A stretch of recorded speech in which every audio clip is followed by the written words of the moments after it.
कहलाता है, रैसमिक मिक्सचर कहलाता है। जब दोनों एक ही मोलर होंगे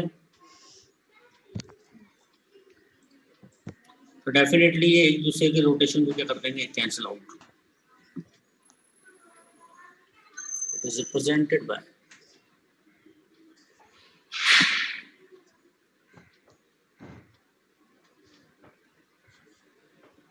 कंपाउंड के नीचे यदि प्लस माइनस लिखा है या DL लिखा हुआ है तो इसका मतलब वो कंपाउंड रैसमिक मिक्सचर है, मतलब वो एक नहीं है, वो दो कंपाउंड्स है ना।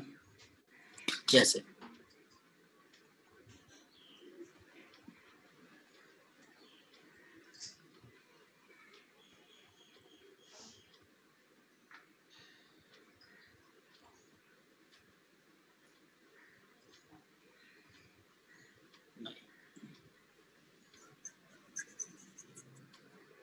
मीजो कंपाउंड बन गया मेरे से। जैसे दो कंपाउंड ले लिया हमने एनएनशियमस,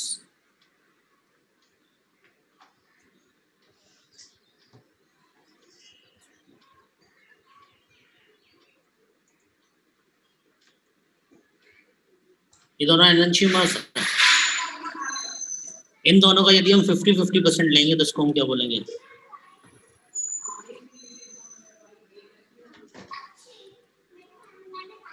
रैसमिक mixture.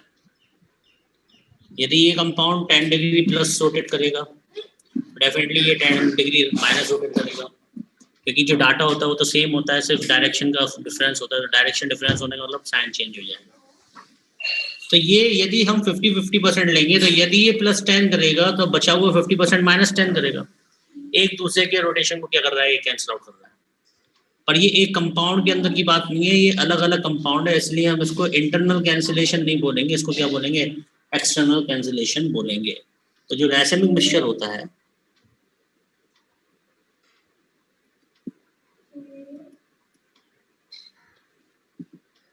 is optically inactive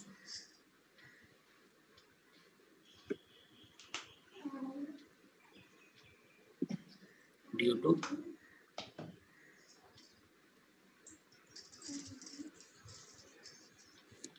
external cancellation और external compensation। हमने मीजो में इंटरनल की बात की थी क्योंकि वो एक ही कंपाउंड में दो वायरल सेंटर थे, तो यहाँ पे ये कंपाउंड अलग अलग है, इसलिए हम एक्सटर्नल की बात कर रहे हैं। तो यदि दोनों 50-50% होंगे तो डेफिनेटली रोटेशन नहीं कर पाएगा और ऐसा मिक्सचर ऑप्टिकली इनएक्टिव होता है। इतना नोट कर लो, अगली बात दूसरे पेज पर करेंगे।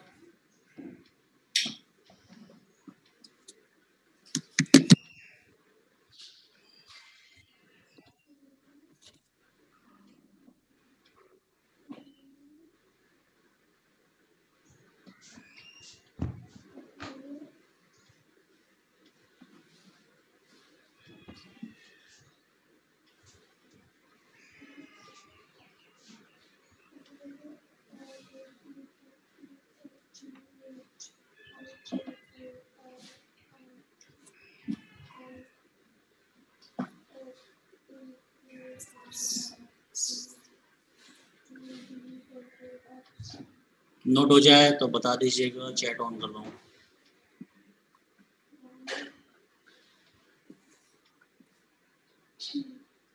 डन, रफ कर दूं। नेक्स्ट, अब देखो बहुत छोटी सी बात है, पर ध्यान से सुनोगे तो समझ में आ जाएगा। अगला term is optical purity.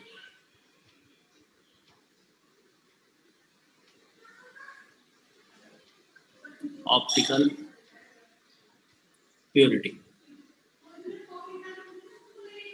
Second slide है। ऑप्टिकल प्योरिटी क्या होता है,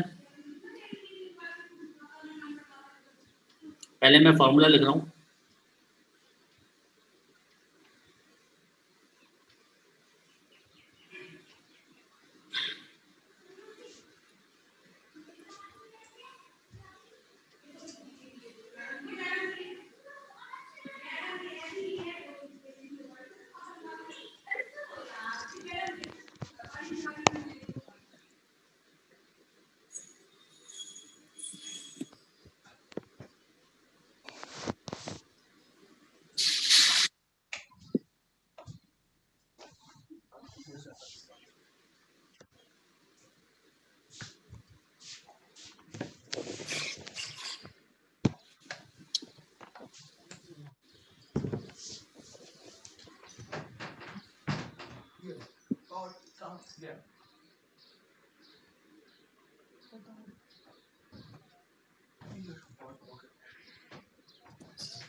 देखो ऑप्टिकल प्योरिटी मतलब कितना परसेंट प्योर है हमारे पास कोई मिक्सचर है, सपोज हमारे पास कोई मिक्सचर है, उसमें डी वाला जो है ये 60% है और एल वाला जो है ये 40% है, तो क्या इस मिक्सचर को हम रैसिमिक मिक्सचर बोलेंगे? नहीं बोलेंगे। क्यों नहीं बोलेंगे? क्योंकि ये 50-50% नहीं है। जब तक मिक्सचर 50-50% ना हो तब तक हम उसको रैसिमिक मिक्सचर नहीं बोलेंगे। तो ये बात क्लियर है कि this one is not a racemic mixture, ये रैसिमिक मिक्सचर नहीं है। अब यहाँ पे ये जो 40% है एल, ये इसके 40% के रोटेशन को कैंसिल आउट कर देगा।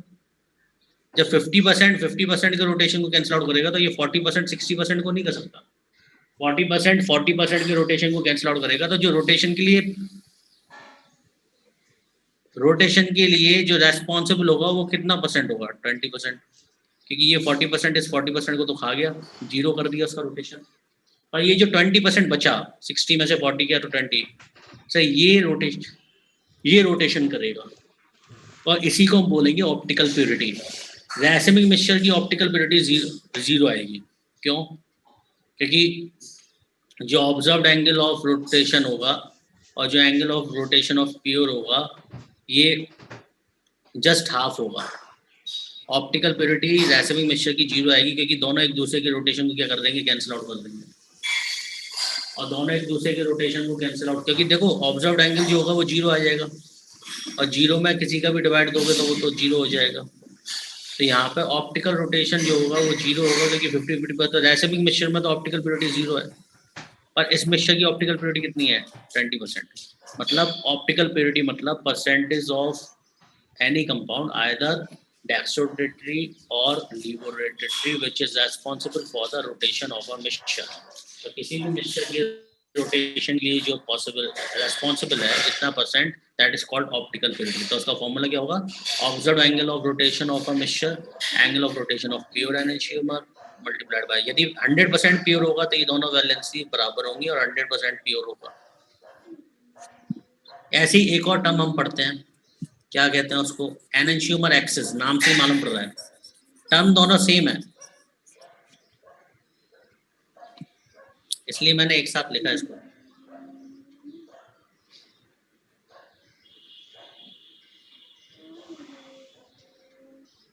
एनंशियोमेरिक एक्सिस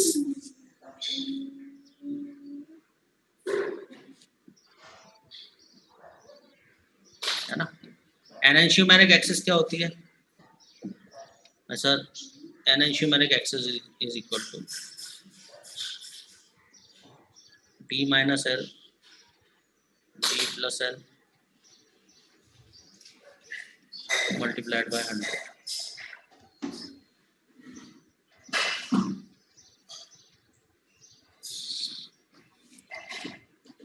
यहाँ पे d और l जो है ना ये क्वांटिटी रिप्रेजेंट करते हैं।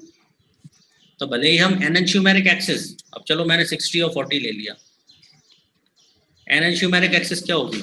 20%, क्योंकि ये वाला एनंशियोमर इस वाले से कितना परसेंट ज़्यादा है? 20% ज़्यादा है, ठीक है ना। तो हम इसको ऐसे लिख सकते हैं, excess amount upon total amount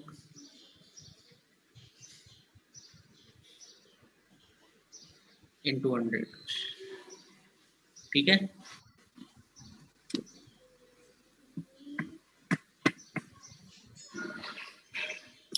तो मैग्नीट्यूड जो होता है ना, optical purity is equal to enantiomeric excess. बात एक ही है दोनों।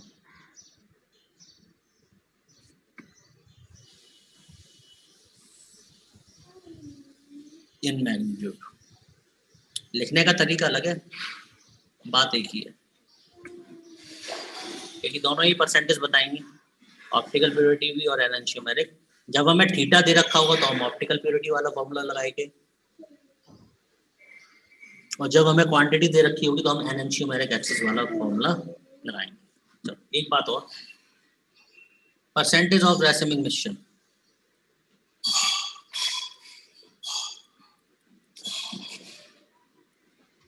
100 माइनस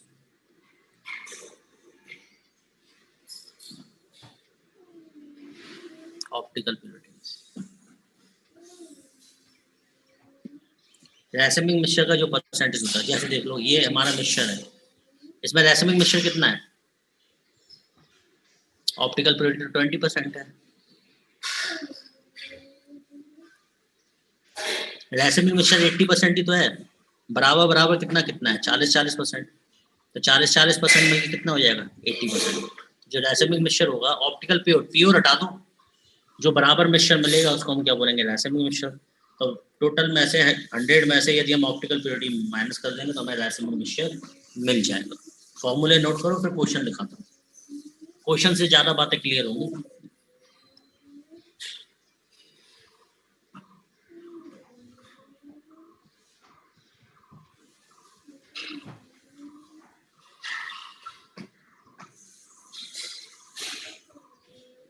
चैट ओपन है, किसी को डाउट हो तो पूछ लेना।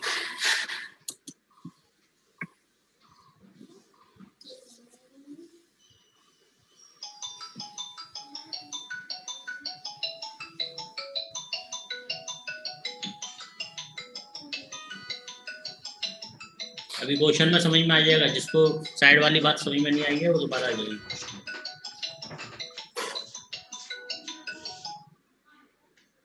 हेलो,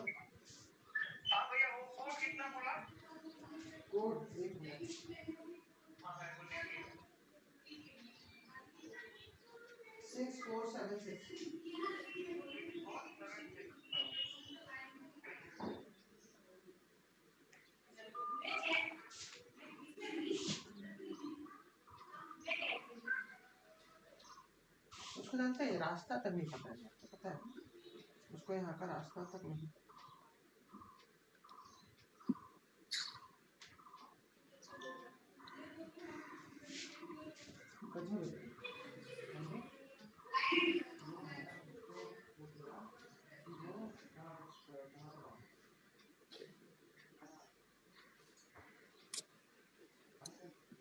हो गया।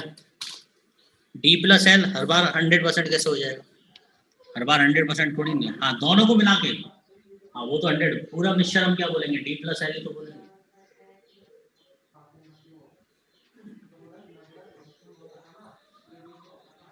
रैसमिक मिक्सचर जिसमें एनएंशियमर 50-50% होंगे उसे रैसमिक मिक्सचर बोलेंगे, और जिसमें नहीं होंगे उसे सिंपल मिक्सचर बोलेंगे, उसे रैसमिक मिक्सचर नहीं बोलेंगे।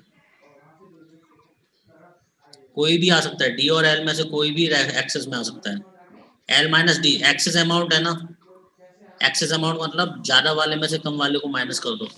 एल भी ज्यादा हो सकता है, एल माइनस डी भी हो सकता है, और डी माइनस एल भी हो सकता है।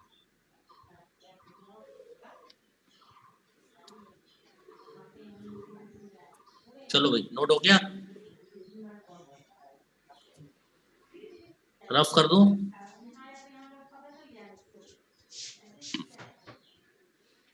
जल्दी करो राकेश।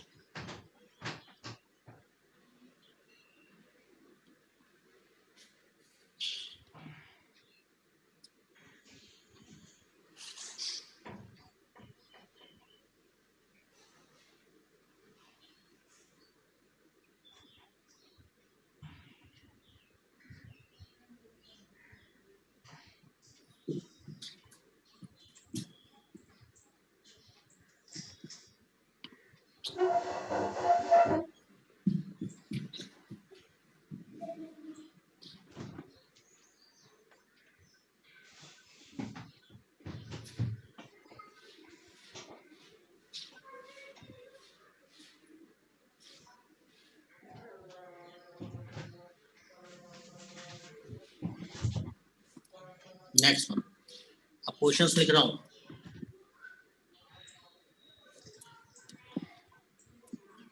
चैट मत लिखना भाई अब।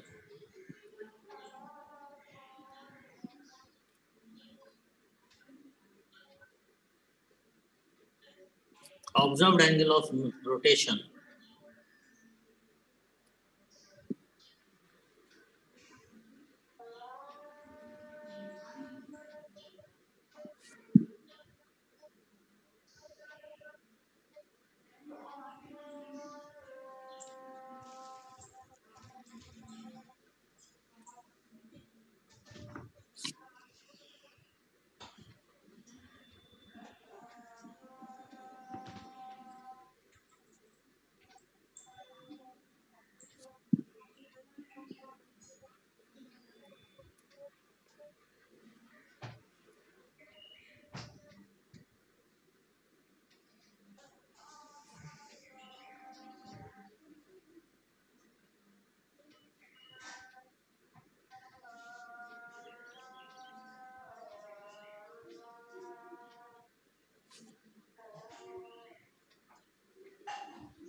करो भाई।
आंसर आया है तो अपना बना के रखो, मुझे मत बताओ।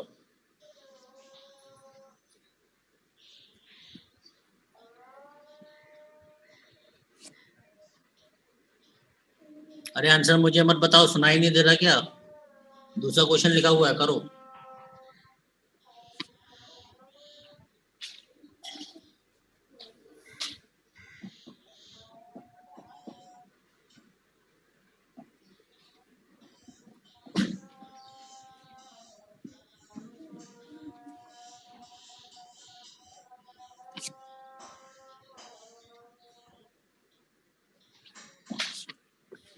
Eight gram plus 2 chlorobutane and 2 gram minus 2 chlorobutane are mixed together.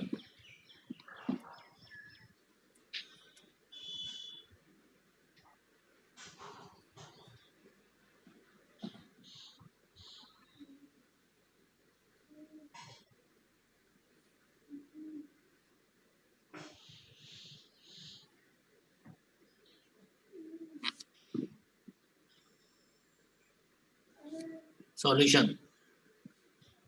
Optical purity. Observed angle of rotation plus 5.4. Plus को हटा दो, इसका मतलब तो ये है सिर्फ डेक्स रोटेटरी है, मल्टीप्लाइड बाय 100। कितना आंसर आ जाएगा इसे सॉल्व आउट करेंगे तो? 5.4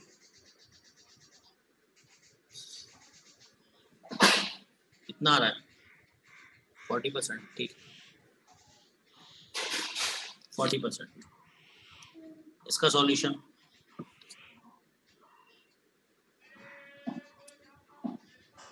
सेकंड वाले का सॉल्यूशन करो फटाफट। फर्स्ट में किसी को कोई डाउट है?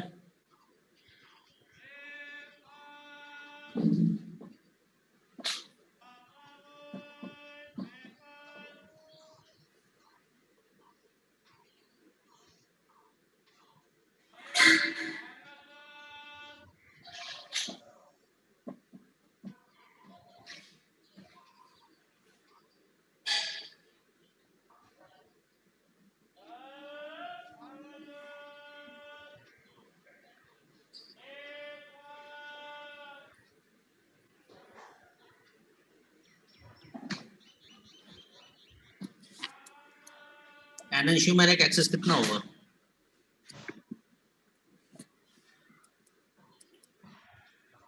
8 minus 2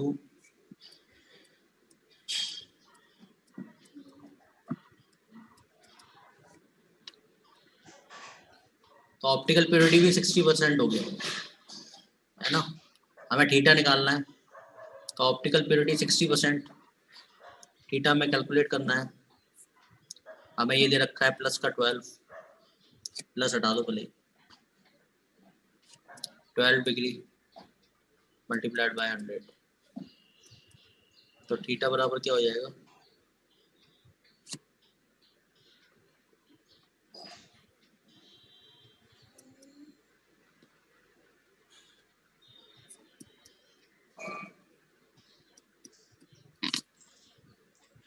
7.2 डिग्री। आया समझ में?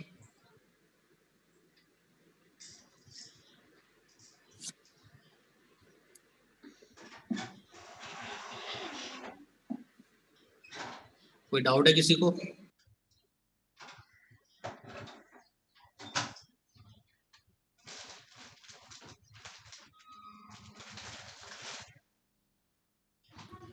रफ कर रहा हूँ भाई, कोई डाउट नहीं होगा मेरे ख्याल से, सिंपल क्वेश्चन था।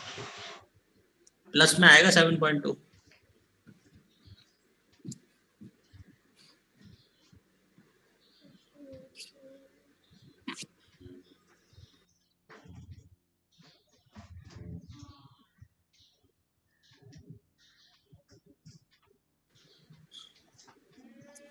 एनंशियोमेरिक एक्सिस क्या है? ये है ना एनंशियोमेरिक एक्सिस, बताया तो अभी थोड़ी देर पहले।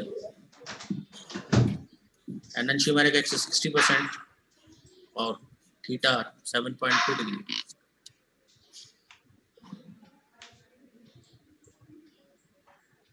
हाँ, डी और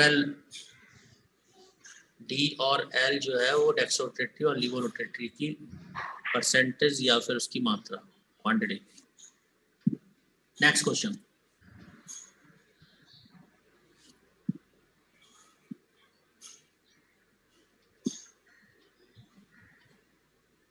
observed angle of rotation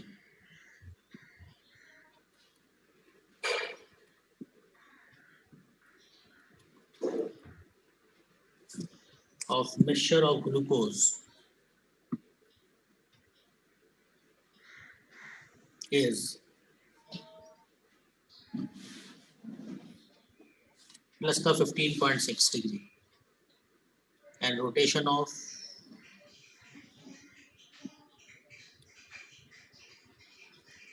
pure D glucose is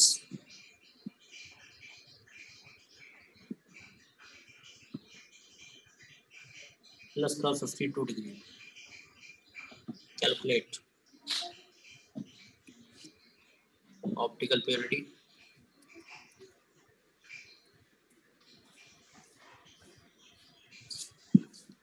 percentage of racemic mixture,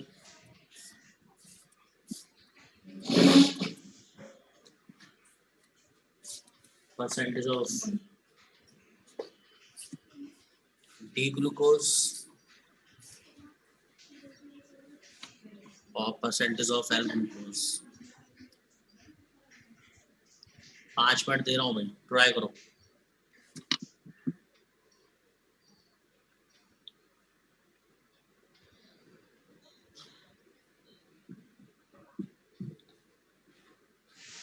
D glucose small लिख लो।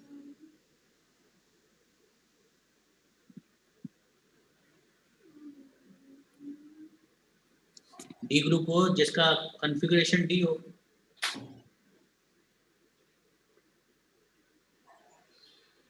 कैपिटल डी है, इसका मतलब कॉन्फ़िगरेशन डी है। और ये डी ग्लूकोज डेफिनेटली डेक्सट्रोरोटेटरी है क्योंकि इसका रोटेशन प्लस 52 डिग्री है।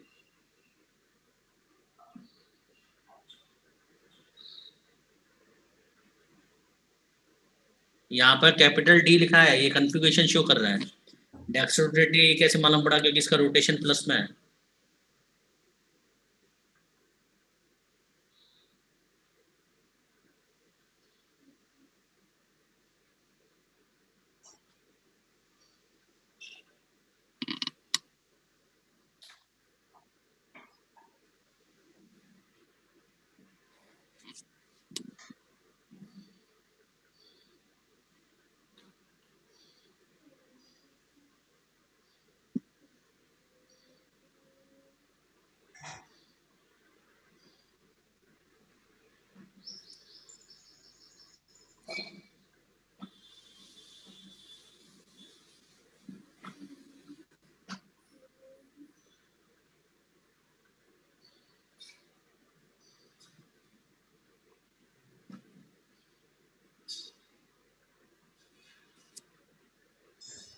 माइनस कहाँ लगाया मैंने? माइनस तो कहीं नहीं लगाया, ये तो डैश लगाया मैंने। डी और ग्लूकोज के बीच में डैश है, माइनस नहीं।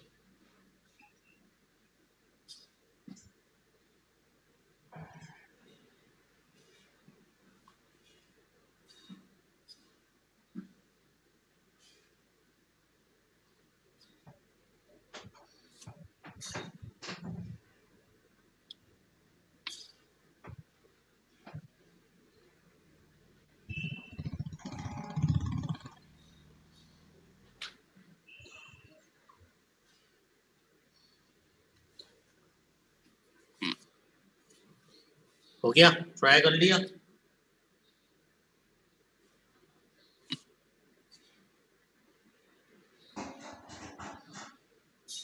मैं डिस्कस करूं?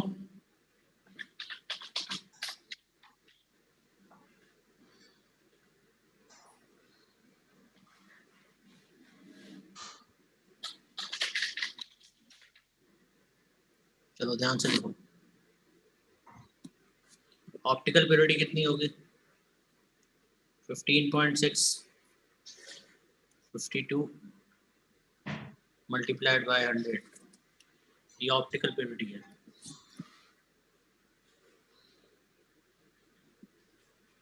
थर्टी % आएगा। यदि ऑप्टिकल प्योरिटी इतनी है तो ये पहला क्वेश्चन हो गया। परसेंटेज ऑफ रैसमिक मिक्सचर कितना होगा? 100 में से ही घटा दो। अब रैसमिक मिक्सचर का मतलब क्या है? रैसमिक मिक्सचर का मतलब क्या है? ये 70% में 35% डी है और 35% एल है, और ये प्योर 30% क्या है? ये प्लस में है क्योंकि ये 15.6 प्लस और ये भी प्लस है, तो ये प्लस आएगा। ये डेक्स्ट्रोफिलेटरी अलग से है, तो ये 30 अलग है। तो टोटल डी कितना हो गया? 65। और टोटल एल कितना हो गया? 35। तो सी वाले का आंसर ये पहला हो गया, ये दूसरा हो गया, तीसरा। परसेंटेज ऑफ डी कितना हो गया? 65%। और परसेंटेज ऑफ एल ग्लूकोज कितना हो गया?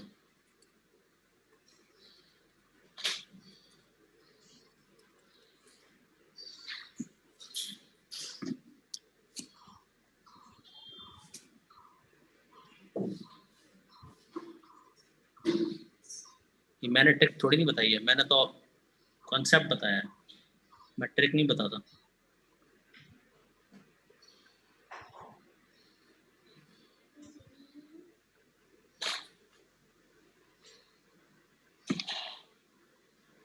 किसी को डाउट हो तो पूछे भाई।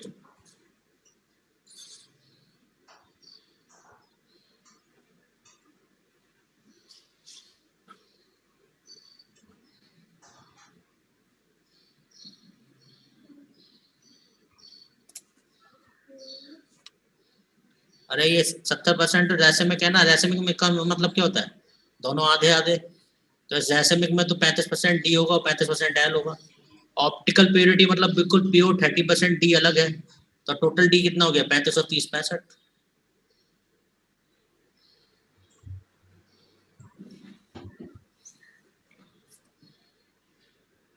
हाँ डेफिनेटली मिक्सचर ऑप्टिकली एक्टिव होगा। जब रैसेमिक मिक्सचर नहीं है तो मिक्सचर ऑप्टिकल एक्टिव होगा ही होगा।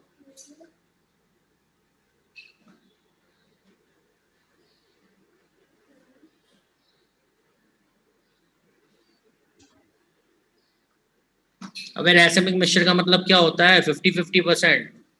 यदि तेबा 70 ग्राम है तो 35-35 ग्राम होंगे दोनों या नहीं होंगे? विकास, बात क्लियर हुई?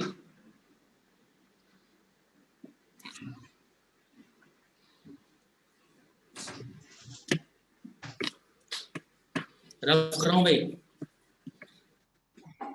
नोट हो गया?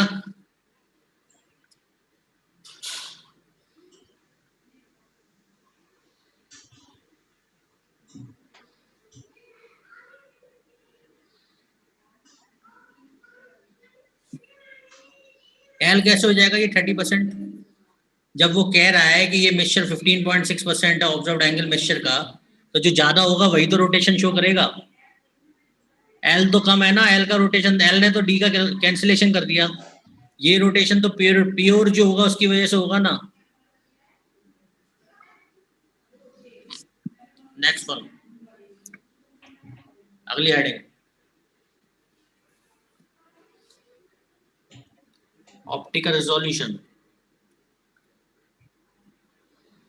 मेरे से परसों किसी ने पूछा था कि यदि इसकी फिजिकल प्रॉपर्टी सेम होती है तो इनको सेपरेट कैसे करेंगे। तो एनंशियमर्स को सेपरेट करने के लिए जो प्रोसेस है वो ऑप्टिकल रिजोल्यूशन है। That is a special technique.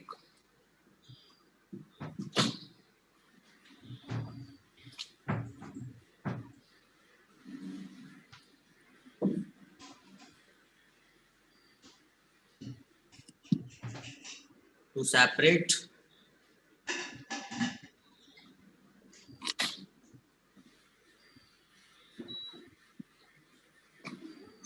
enantiomers. ये एक स्पेशल टेक्निक है किसको अलग करने की, एनंशियोमर्स को अलग करने की। तो कॉन्सेप्ट क्या है ये मैं समझाता हूँ। मान लो हमारे पास मिक्सचर है, तो एक का कॉन्फ़िगरेशन आर होगा और एक का कॉन्फ़िगरेशन एस होगा। ये मिक्सचर है, हम इसकी ऐसे कंपाउंड के साथ रिएक्शन कराते हैं जिसका कॉन्फ़िगरेशन आर डैश है। ये कंपाउंड ऑप्टिकल एक्टिव होना चाहिए। हम यहाँ पे ऑप्टिकल इनएक्टिव कंपाउंड या रेसिमिक मिक्सचर को यूज नहीं कर सकते। तो उस मिक्सचर में प्रेजेंट आर कॉन्फ़िगरेशन वाला कंपाउंड जब इसके साथ रिएक्शन करेगा तो हमें कॉन्फ़िगरेशन, हमें जो कंपाउंड मिलेगा उसमें दो कायरल सेंटर हो जाएंगे, एक आर हो जाएगा और एक आर डैश हो जाएगा। और जब आर डैश इसके साथ कंबाइन करेगा तो ये एस हो जाएगा और आर डैश हो जाएगा। देखो एक कॉन्फ़िगरेशन सेम हो गया और एक कॉन्फ़िगरेशन डिफरेंट हो गया, तो दे आर डायस्ट्रीमर्स। और हम जानते हैं कि डायस्ट्रीमर्स को हम फ्रैक्शनल डिस्टिलेशन के साथ क्या कर सकते हैं, सेपरेट आउट कर सकते हैं। तो इसका फ्रैक्शनल डिस्टिलेशन करा दिया। जैसे ही फ्रैक्शनल डिस्टिलेशन कराएंगे तो हमें ये दो अलग अलग बीकर में मिल जाएगा। आर आर डैश अलग हो जाएगा और एस आर डैश अलग हो जाएगा। इसको सेपरेट करेंगे तो हमें आर प्लस आर डैश मिलेगा और इसको सेपरेट करेंगे तो हमें एस प्लस आर डैश मिलेगा। आर हमें अलग बीकर में मिल गया और एस हमें अलग बीकर में मिल गया, जिससे कि हम इन दोनों को सेपरेट आउट कर सकते हैं। ये तो था कंसेप्ट। कंसेप्ट में ध्यान देना है कि हम ऐसे कंपाउंड को इसके साथ मिक्स करते हैं जो खुद ऑप्टिकल एक्टिव होता है। तो यहाँ मैं लिख दे रहा हूँ,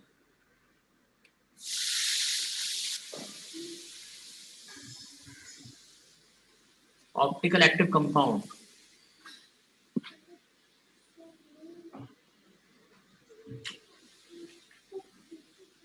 is used to separate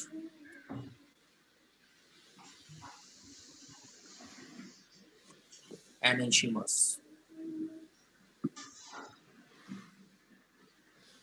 from racemic mixture.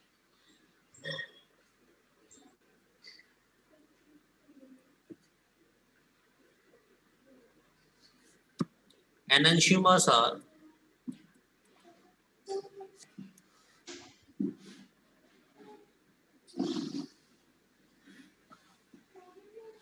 हाँ इसीलिए करते हैं। अब चैट मत लिखियो, मैं लास्ट में पूछा तो करो वही डाउट, पहले लिख लें तो मुझे बोलो। एनंशियोमर्स आर ऑप्टिकल रिजॉल्वेबल।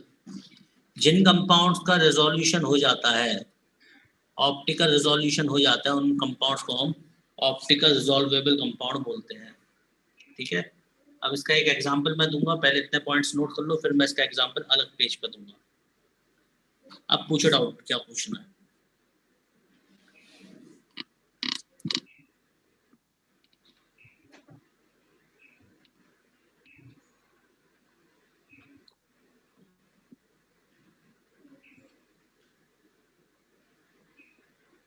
आर डैश कोई ऐसा कंपाउंड है जिसका कॉन्फ़िगरेशन आर डैश है।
आर डैश आर के आइडेंटिकल नहीं हो सकता, नहीं, ये कंपाउंड अलग होगा, ये कंपाउंड अलग होगा।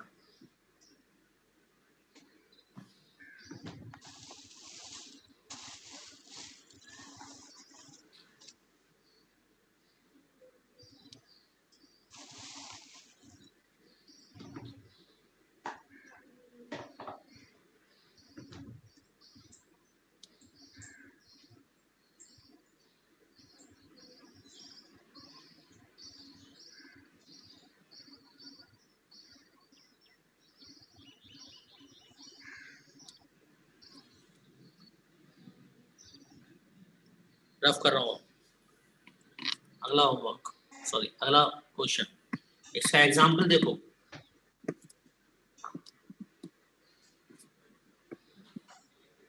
सेपरेशन ऑफ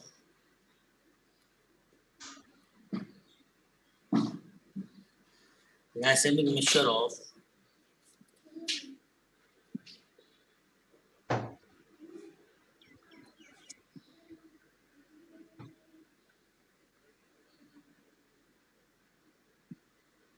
मैं पूछ के डिलीट करता हूँ अपने नोट्स, और अब मैंने लिख दिया है, अब मैं उसे वापस नहीं लाऊंगा, बच्चों से मांग लेना, बच्चों पे होगी। अरे कोई स्क्रीनशॉट भेज देना लास्ट वाली स्लाइड का। Separation of racemic mixture of 2-methyl butanoic acid, racemic mixture है इसका, इसका मतलब 2-methyl ब्यूटेनिक एसिड का R कन्फिगरेशन भी है हमारे पास और S कन्फिगरेशन भी है बाय R ब्यूटेन 2-ऑल। क्या मतलब है देखो ध्यान से। तो देखो ये हमारे पास यहाँ लिख रहा हूँ,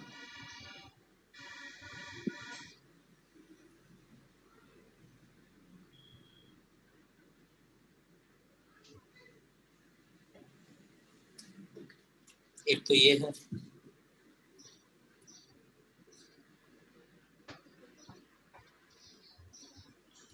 और एक ये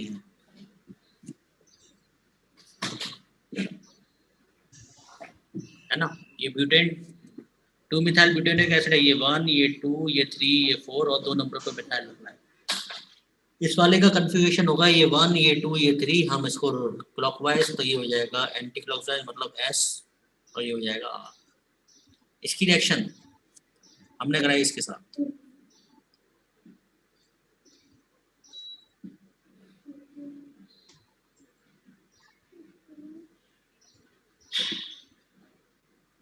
इट इज ब्यूटेन 2-ऑल, ये पहला कार्बन, ये दूसरा, तीसरा, चौथा।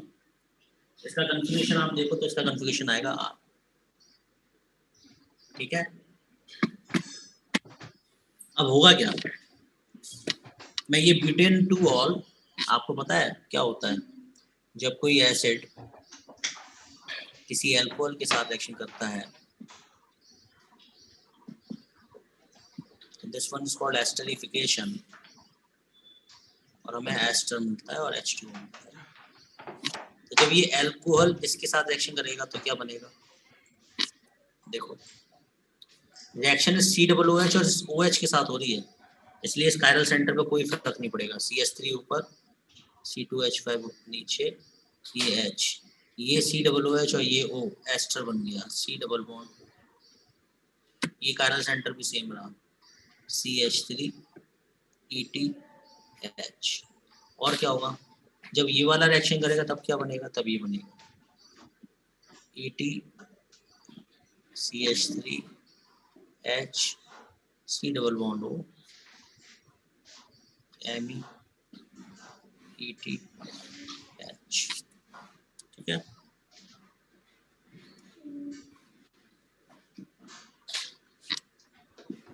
देखो इसका कन्फिगरेशन तो ऐसे ही था, ये हो गया R, ये हो गया R और ये हो गया R। एक कन्फिगरेशन सेम है और एक कन्फिगरेशन डिफरेंट है, तो ये दोनों आपस में क्या है, डायस्ट्रीमर्स। हम जानते हैं कि डायस्ट्रीमर्स को हम सेपरेट आउट कर सकते हैं फ्रैक्शनल डिस्टिलेशन से, हमने यहाँ पे फ्रैक्शनल डिस्टिलेशन करा दिया, तो ये हमें अलग बीकर में मिलेगा और ये हमें अलग बीकर में मिलेगा, तो हमें 2 बीकर्स में कंपाउंड मिलेगा। एक इधर लिख लेते हैं, क्या मिल गया, H CH3 ET C double bond O CH3 ETH, और एक हमें एक बीकर में मिल गया ये H ETCH3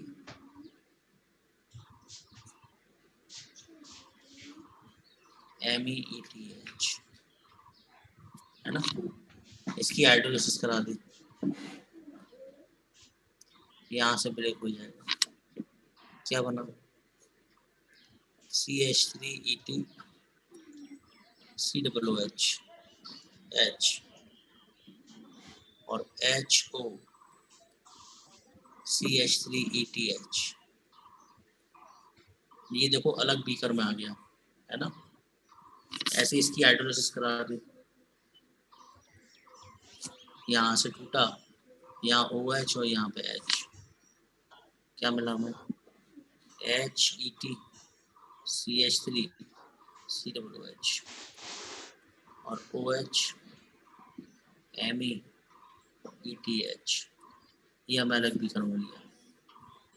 अब इस अल्कोहल और एसिड को तो हम अलग कर सकते हैं क्योंकि दोनों की प्रॉपर्टीज फिजिकल भी अलग होंगी और केमिकल भी होंगी, तो ये हमें अलग बीकर में मिल गया और ये हमें अलग बीकर में मिल गया। तो ऐसा करने के लिए हमारा मेन पर्पस क्या था, हम इन एनएनशियोमर्स को डायस्टियोमर्स में कन्वर्ट करना, और डायस्टियोमर में तभी कन्वर्ट होगा जब हम कोई दूसरा ऑप्टिकल एक्टिव कंपाउंड है जिससे कि इसमें एक और कायरल सेंटर जुड़ सके। तो ये कायरल सेंटर तो चेंज होगा नहीं और ये भी चेंज नहीं होंगे, यहाँ पे एक कायरल सेंटर सेम और एक कायरल सेंटर डिफरेंट होने की वजह से डायस्टियोमर फॉर्म हो गए, और उसकी वजह से हम इसको फ्रैक्शनल डिस्टिलेशन से अलग कर लेते हैं। तो ये कॉन्सेप्ट है इसमें, तो इसीलिए मैंने कहा ये ऑप्टिकल एक्टिव होना चाहिए। यदि इसका कन्फ्यूजन R या S नहीं होता, ये ऑप्टिकल इनएक्टिव होता, तो इसमें भी एक कायरल सेंटर होता और इसमें भी एक कायरल सेंटर होता, ये दोनों हमेशा एनएनशियोमर ही बने रहते, और एनएनशियोमर बने रहते तो इनको हम सेपरेट आउट नहीं कर पाते। इसलिए किसी ऑप्टिकल एक्टिव कंपाउंड के साथ ही हम इसकी रिएक्शन करेंगे।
किसी को कोई डाउट हो तो पूछो भाई।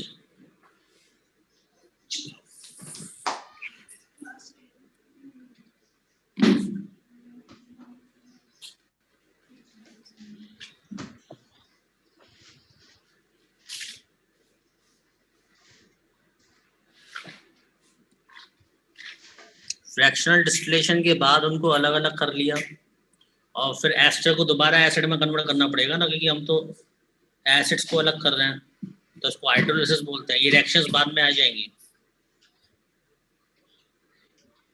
फ्रैक्शनल डिस्टिलेशन से ये वाला अलग बीकर में आ गया और ये वाला अलग बीकर में आ गया, तो ये अलग बीकर हो गया और ये अलग बीकर हो गया। इसके बाद इसकी हाइड्रोलिसिस कर लिया।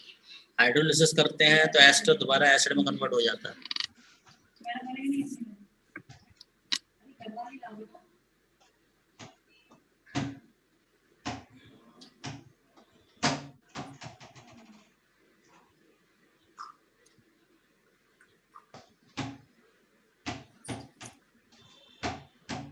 हाइड्रोलिसिस एस्टर की फॉर्म में थोड़ी नहीं रहेगा। अरे ये एस्टर की फॉर्म में थोड़ी नहीं रहेगा, ऐसे एसिड में कन्वर्ट करेगा या नहीं करेगा। सेपरेशन कर रहे हो तो बाद में एसिड मिलने चाहिए ना, एसिड मिलेगा तो एस्टर को एसिड में कन्वर्ट करने के लिए हाइड्रोलिसिस किया।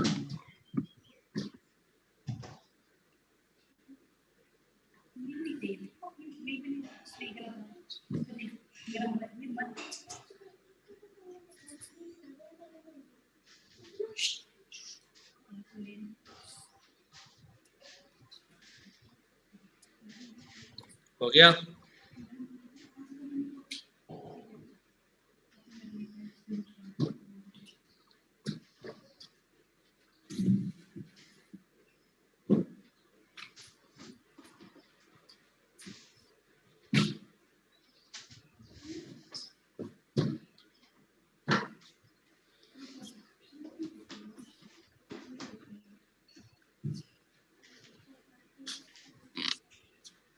ET को ऊपर नहीं करेगा तो कॉन्फ़िगरेशन कैसे चेंज होगा। इसको S तो इसको R बनाने के लिए हमें इंटर और चेंज करना पड़ेगा, तभी तो कॉन्फ़िगरेशन चेंज होगा, अदरवाइज कॉन्फ़िगरेशन कैसे चेंज होगा। इन दोनों का मिक्सचर रैसेमिक मिक्सचर ही तो कहलाएगा। 50-50% होगा तो ये दोनों एक दूसरे के एनंशियमर हैं, तो रैसेमिक मिक्सचर ही तो कहलाएगा। अरे बता तो दिया विकास, रैसेमिक मिक्सचर से ही तो अलग कर रहे हो। इन दोनों का ये मिक्सचर रैसेमिक मिक्सचर ही तो कहलाएगा नालायक। ये दोनों एनंशियमर है, नहीं दिख रहा क्या। यदि इसका कन्फिगरेशन S है और इसका कन्फिगरेशन R है, कन्फिगरेशन अलग हो जाते तो क्या लिखते हैं। रैसेमिक मिक्सचर नहीं भी हुआ तब भी चेंज हो, तब भी सेपरेट आउट हो जाएगा इस मेथड से।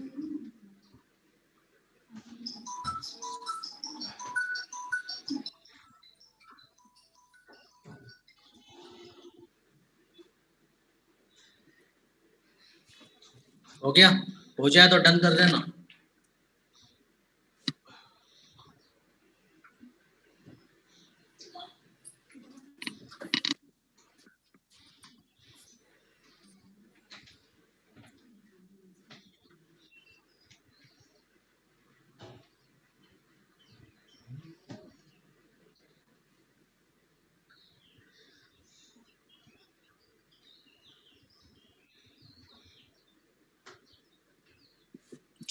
रफ कर रहा हूँ, कोई रह तो नहीं रहा, रफ कर रहा हूँ।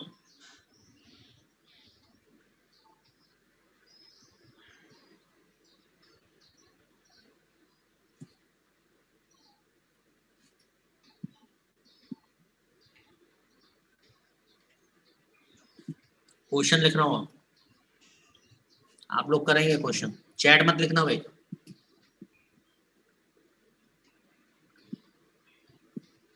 हमारे पास ये कोई कंपाउंड है, रैसेमिक मिक्सचर है ये, प्लस माइनस लेवल का है। इसको हमने इस कंपाउंड के साथ एक्शन कराया,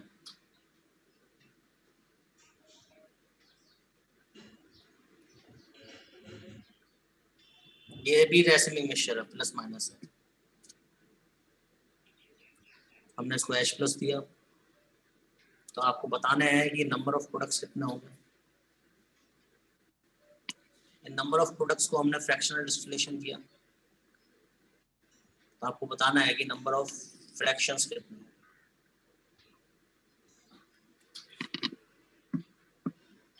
कोशिश करो जो कर रहे हैं, वरना मैं बताऊंगा ही।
चलिए अब मैं कर रहा हूँ, ध्यान से देखिएगा सॉल्यूशन। देखो प्लस माइनस लिखने का मतलब है कि एक कंपाउंड ऐसा है जिसका कन्फिग्रेशन R है और एक कंपाउंड ऐसा है जिसका कन्फिग्रेशन S है। इसमें भी एक कंपाउंड ऐसा है जिसका कन्फिग्रेशन R डैश है और एक कंपाउंड ऐसा है जिसका कन्फिग्रेशन S डैश है। अलग अलग करने के लिए मैंने डैश का यूज कर लिया है। जब ये R वाला इस R डैश के साथ कंबाइन करेगा तो हमें क्या मिलेगा? R dash. जब ये S वाला इस R डैश के साथ कंबाइन करेगा तो हमें क्या मिलेगा? S R dash. जब ये S वाला इस R डैश के साथ कंबाइन करेगा तो क्या बनेगा? सॉरी, R वाला S डैश के साथ कंबाइन करेगा तो क्या बनेगा? R S dash. और जब ये S वाला S डैश के साथ करेगा तो S S डैश। देखो ये दोनों एनंशियोमर है और एज वेल एज ये दोनों एनंशियोमर है, क्योंकि कन्फिग्रेशन बिल्कुल अपोजिट हो रहे हैं। एनंशियोमर्स का बॉइलिंग पॉइंट सेम होता है, तो टोटल प्रोडक्ट्स तो बने 4।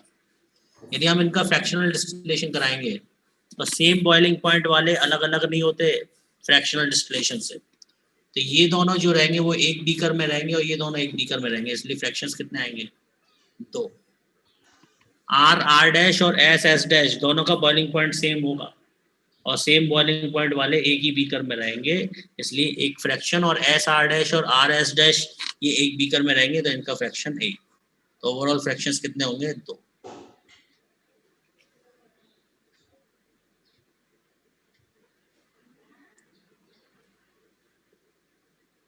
अब किसी को डाउट है तो हैंड रेस करेगा, चैट पे नहीं पूछेगा।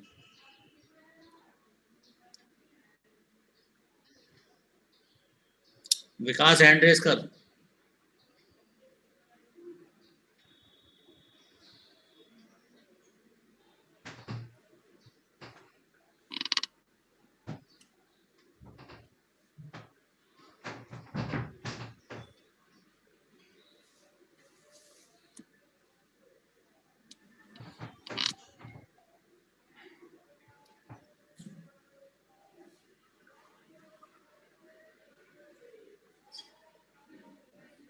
अनम्यूट क्यों नहीं हो रहा तू?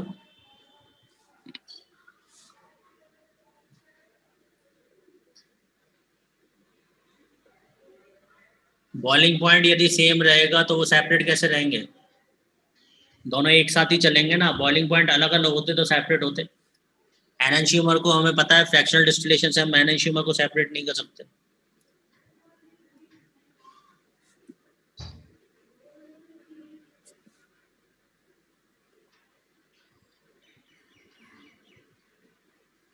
विकास अनम्यूट क्यों नहीं हो रहा भाई तू?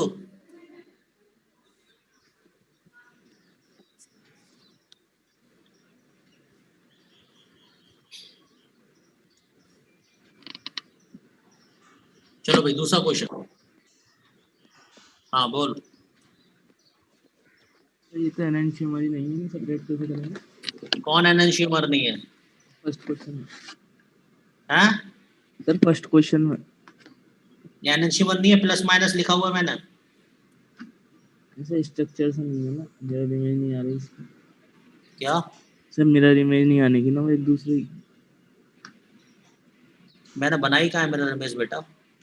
तो सर एनंशियोमर के लिए तो मिरर इमेज होनी चाहिए ना। अबे ये प्लस माइनस लिख रखा है, प्लस माइनस का मतलब क्या होता है? प्लस का मतलब डेक्स्ट्रोरोटेटरी, माइनस का मतलब लीवोरोटेटरी। इसके दो कंपाउंड है। ये तो मैंने मौलिक स्ट्रक्चरल फॉर्मूला लिख रखा है, इसको मैं लिखा कहाँ है अभी कैसे भी? नीचे प्लस माइनस लिख तो रखता है। प्लस माइनस का मतलब क्या है? प्लस माइनस से किसको रिप्रेजेंट करते हैं? सर वो रोटेशन के टाइप्स को। रैसमिक मिक्सचर को रिप्रेजेंट करते हैं। नालायक अभी पढ़ाया है सुबह सुबह, पहली बार, पहला टॉपिक ही ये पढ़ा है। प्लस माइनस से रैसमिक मिक्सचर को रिप्रेजेंट करते हैं। ओनली प्लस होता है तो डेक्स्ट्रोरोटेटरी, ओनली माइनस होता है तो लीवोरोटेटरी। प्लस माइनस दोनों लिखा होता है तो इसका मतलब दोनों 50-50% है। सो रहा है क्या? लेट क्लास में आया क्या? नहीं सर, आया तो स्टार्टिंग में था। Okay sir.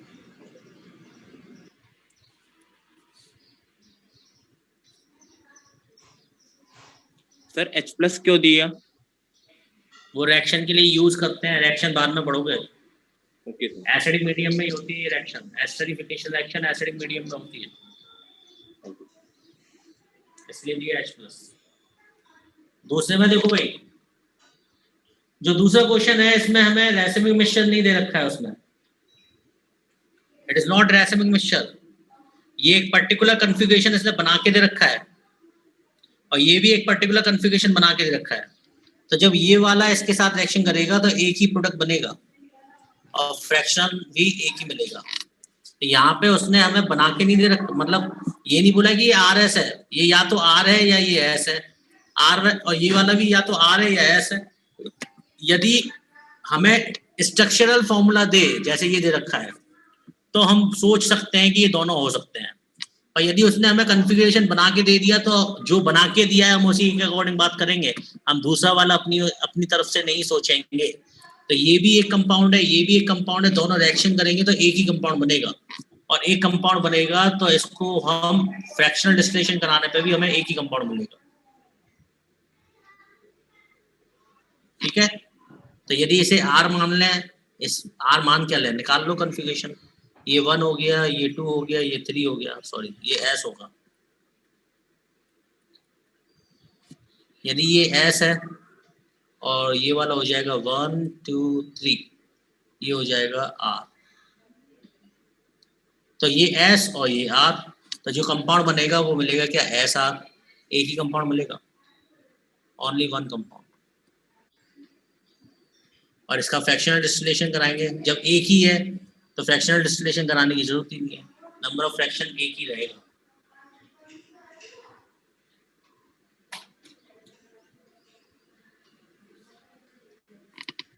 नोट करो, कोई दिक्कत हो तो पूछो, जल्दी पूछो, एक दो क्वेश्चन और कराना है।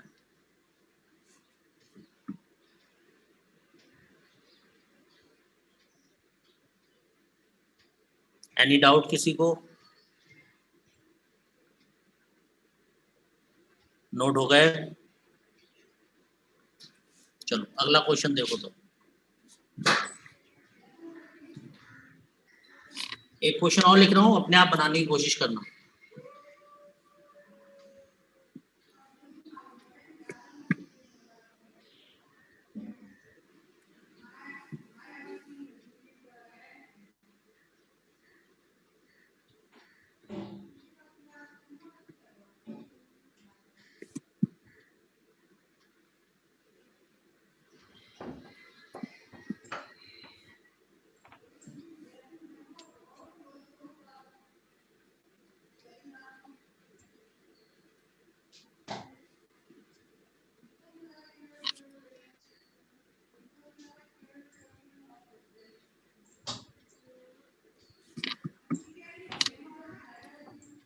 बताओ, बहुत अच्छा क्वेश्चन है, यदि बात पकड़ में आ गई होगी तो कर लोगे।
देखो भाई बताता हूँ, ये प्लस माइनस लिखा हुआ है, इसका मतलब एक होगा आर और एक होगा एस। ये तो है ही नहीं कायरल, ये तो ए कायरल है, इसमें कायरल सेंटर ही नहीं है। तो यहाँ पे जब आर वाला और आर वाला इसके साथ कंबाइन करेगा तो आर ही रहेगा, और एस वाला जब कंबाइन करेगा तो एस ही रहेगा। नहीं समझे? मान लो ये बना,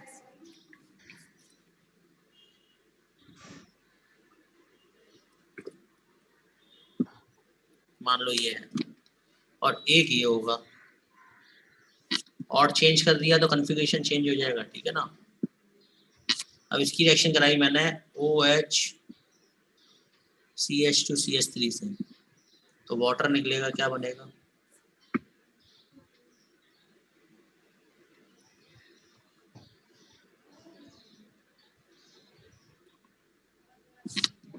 तो इधर से क्या बनेगा,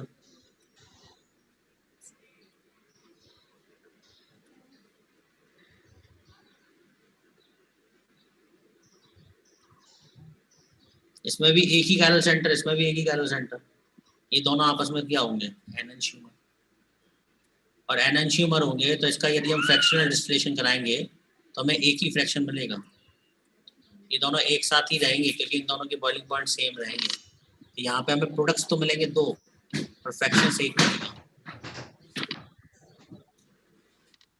ठीक है। तो यहाँ पे ये क्यों एनंशियोमर है, क्योंकि एक ही कैरल सेंटर है, यदि 2 होते तो हम सोचते कि वह एनंशियोमर है या नहीं है, एक कैरल सेंटर में तो सिर्फ एनंशियोमर होने के चांसेस हैं, डायस्ट्यूमर तो हो ही नहीं सकता क्योंकि डायस्ट्यूमर्स के लिए कितने कैरल सेंटर की नीड है, कम से कम 2, ठीक है। तो ये ऑप्टिकल रिजोल्यूशन आपका क्या हो गया, फिनिश हो गया पूरा।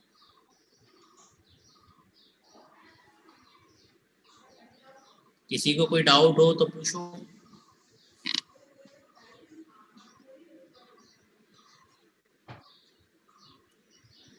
दो क्लासेस का और रह गया ऑप्टिकल, संडे को मैं क्लास ले सकता हूँ आपकी अपना डिस्कशन कंप्लीट करने के लिए, तो ऑप्टिकल आइसोमर की जो शीट है वो बना लीजिएगा, होमवर्क मैं देता हूँ।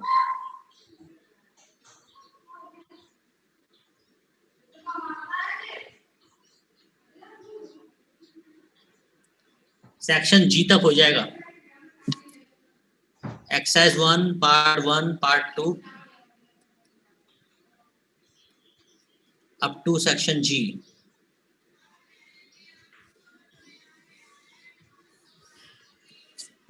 Up to section ji.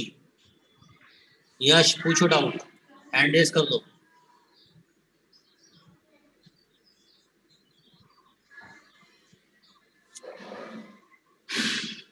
Sir ये कैसे पता चलेगा क्या बनेगा रिएक्शन में?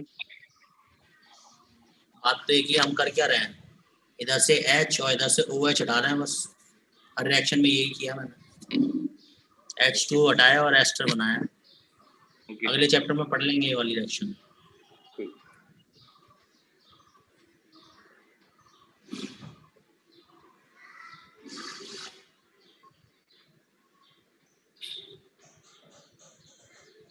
हाँ, जो लोग नोट कर चुके हैं वो लीव कर दें क्लास, कोई दिक्कत नहीं। संडे को क्लास लूंगा तो मैसेज मार दूंगा ग्रुप पर।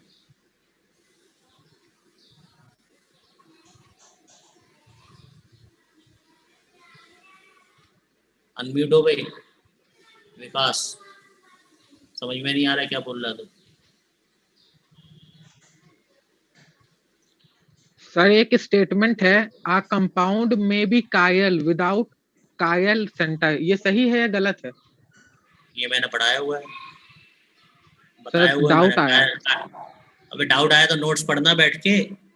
कायरल मॉलिक्यूल जहाँ बताया था अभी परसों तरसों की क्लास में, स्पेशली लिखाया था कि chiral atom is not a necessary condition for chiral molecule. तो एग्जांपल दिए थे। अभिषेक हॉलीडे के दिन नहीं पढ़ना हो तो भाई मत लियो क्लास में, तो डिस्कशन कराऊंगा।